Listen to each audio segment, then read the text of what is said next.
Hello everybody, welcome to another episode of Madiha Talks. میری آج کی ویڈیو کا ٹاپک ہے Scopes monkey trials creationism versus theory of evolution. لیکن سب سے پہلے میرے چینل کو لائک اور سبسکرائب کرنا مت بھولیے. کامنٹ سیکشن میں جا کے مجھے اپنی رائے سے آگاہ بھی کر سکتے ہیں, اور اگر آپ کو میری یہ ویڈیو پسند آئے تو اس کو زیادہ سے زیادہ شیئر کریں تاکہ میرا پیغام زیادہ سے زیادہ لوگوں تک پہنچے. تو آئیے شروع کرتے ہیں. پاکستان میں سائنسی تعلیم سے گہرا ڈسکنیکٹ ایک سنگین مسئلہ ہے, جہاں ارتقاء جیسے نظریات کو نصاب سے نکال کر مذہبی عقائد کو ترجیح دی جاتی ہے. یہ صورتحال وسطی یورپ کے اس دور سے مشابہت رکھتی ہے جب سائنسی ترقی کو کلیساؤں کے سخت کنٹرول میں رکھا گیا تھا, اور ریاست اور مذہب کے ملاپ نے سائنسی سوچ کو محدود کر دیا تھا.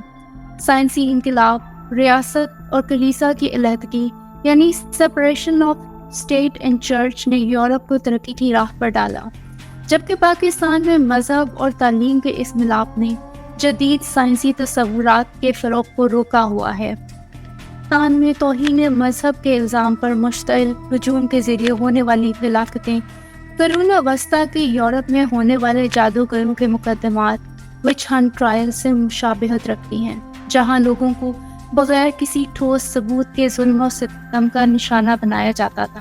ان مقدمات میں اکثر نظام تراشیوں کی بنیاد پر لوگوں کو جادوگر قرار دے کر موت کی سزا دی جاتی تھی, بالکل اسی طرح جیسے پاکستان میں توہین مذہب کے الزام پر ہجوم انصاف کی بجائے تشدد کا راستہ اپناتا ہے.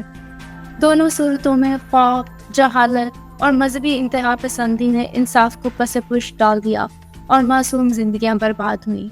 15ویں سے 18ویں صدی کے درمیان دنیا کے مختلف حصوں میں پیش آئے یہ مقدمات زیادہ تر یورپ اور نو آبادیاتی امریکہ میں ہوئے. انگلینڈ میں 16ویں سے 17ویں صدی کے مقدمات میں بے شمار افراد کو سزائے موت دی گئی. اسی طرح France, Sweden, Denmark, Norway, Spain اور پورٹگل, پولینڈ اور مشرقی یورپ میں وچ ہنٹ ٹرائلز میں سینکڑوں افراد کو پھانسی دی گئی اور ہزاروں افراد پر یہ مقدمات چلے. وچ ہنٹ ٹرائل کے مقدمات زیادہ تر مذہبی, سماجی اور سیاسی کشیدگی کی وجہ سے ہوتے تھے, اور زیادہ تر ان کا نشانہ خواتین بنتی تھی, اگرچہ مردوں پر بھی الزامات لگائے جاتے تھے. 18ویں صدی میں جب سائنسی سوچ اور روشن خیالی کے نظریات پھیلنے لگے تو یہ مقدمات کم ہونے لگے. 20ویں صدی کے آغاز میں ورلڈ وار 2 کے بعد جب پوری دنیا افراتفری کا شکار تھی, یعنی کہ ایک گلوبل ٹرموائل سے گزر رہی تھی, امریکہ میں پروگریسو سیاست کے علم بردار صدور تھیوڈور روزویلٹ اور وڈورڈ ولسن پہلی جنگ عظیم کی تباہ کاریوں اور 1918 کے انفلوئنزا پینڈیمک کے بعد عوام دنیا دیکھتے تھے. اس کے بعد آیا رورنگ 20s کا دور, جب امریکہ میں ایک قدامت پسند رجحان پیدا ہوا, یعنی کہ ریگریسو موومنٹ. وارن ہارڈنگ کے انتخابات کے بعد جنہوں نے نارملسی کی واپسی یعنی کہ حالات کو معمول پر لانے کا وعدہ کیا, معاشرتی اور سیاسی تبدیلیوں کا ایک نیا باب شروع ہوا. اسی قدامت پسند رجحان کے ساتھ شراب پر پابندی لگا دی گئی, لیکن شراب نوشی پر پابندی کے باوجود اس کا استعمال کم نہ ہوا, بلکہ غیر قانونی کاروبار پھیلنے پھولنے لگے, یعنی کہ مون شائننگ اور گینگسٹرز کا دور. ایک اور قدامت پسند تحریک تھی جو سائنس کے ارتقائی نظریے کے خلاف تھی, یعنی کہ تھیوری آف ایولیوشن کے خلاف. اس نظریے کے تحت لوگ کریشنزم پر بلیف کرتے تھے. نظریہ کریشنزم پر ہم بات کریں گے کہ سائنس میں نظریہ ارتقاء کی منظوری کی شرح کیا ہے, اور تخلیقیت یعنی کہ کریشنزم کیا کہتی ہے, اور کریشنزم کے مقابلے میں تھیوری آف ایولیوشن کیا نظریہ پیش کرتی ہے. نظریہ ارتقاء چارلس ڈارون کے پیش کردہ نظریے پر مبنی ہے کہ جو کہتا ہے کہ زندگی کی تمام اقسام ایک مشترکہ جد یعنی کہ ون کامن سنگل انسیسٹر سے ارتقاء کے نتیجے میں وجود میں آئیں. آج کل کے سائنسدانوں میں یہ نظریہ بڑے پیمانے پر تسلیم شدہ ہے.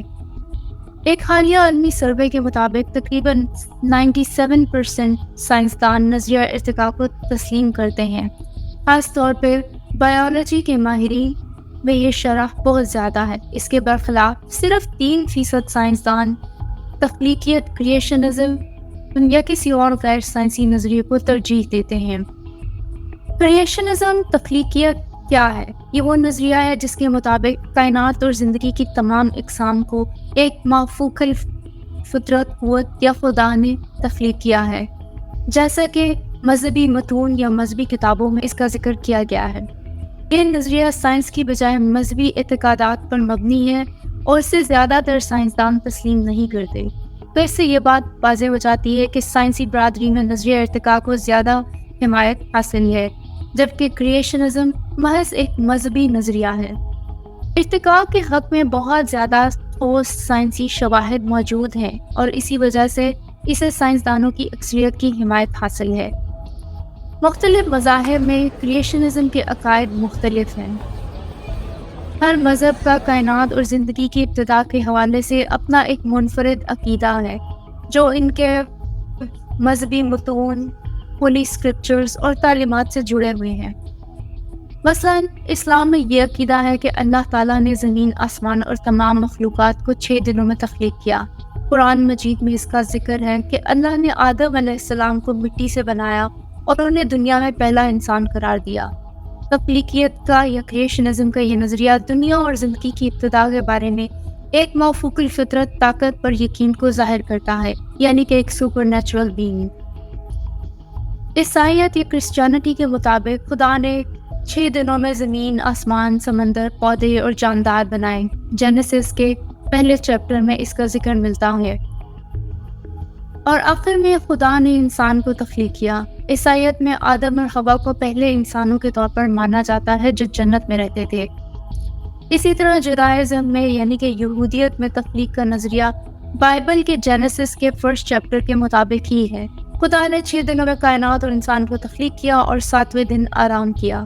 یہودی عقیدے کے مطابق بھی آدم اور حوا پہلے انسان تھے۔ ہندو مت میں تخلیق کے کئی مختلف نظریات ہیں، کیونکہ ہندو مت میں کائنات کی تخلیق کے بارے میں کئی مذہبی کتابیں اور داستانیں موجود ہیں۔ ایک اہم عقیدہ یہ ہے کہ بھگوان برہما نے کائنات کی تخلیق کی۔ ایک اور نظریہ یہ کہتا ہے کہ کائنات ایک مستقل دائرے میں تخلیق اور فنا ہوتی رہتی ہے، جو سمسارا کہلاتا ہے، یعنی پیدا ہونا، مرنا اور دوبارہ پیدا ہونا۔ بدھ مت میں کائنات کی تخلیق کے حوالے سے کوئی مخصوص نظریہ نہیں ہے، جیسا کہ دیگر مذاہب میں پایا جاتا ہے۔ بدھ مت زیادہ تر زندگی کے چکر اور کرم پر زور دیتا ہے، یعنی زندگی کی گردش اور عمل کا نتیجہ ہے۔ بدھ مت کے مطابق کائنات کی ابتدا کی حقیقت پر غور کرنے کے بجائے اس سے آزاد ہونا زیادہ اہم ہے۔ اب آئیے بات کرتے ہیں 20ویں صدی کے آغاز میں ہونے والے اسکوپس منکی ٹرائل کی، جو کہ امریکہ میں ہوئے۔ اس کی قیادت مشہور سائنسدان ولیم جیننگز برائن نے کی، جو تین بار صدارت کے امیدوار بھی رہے۔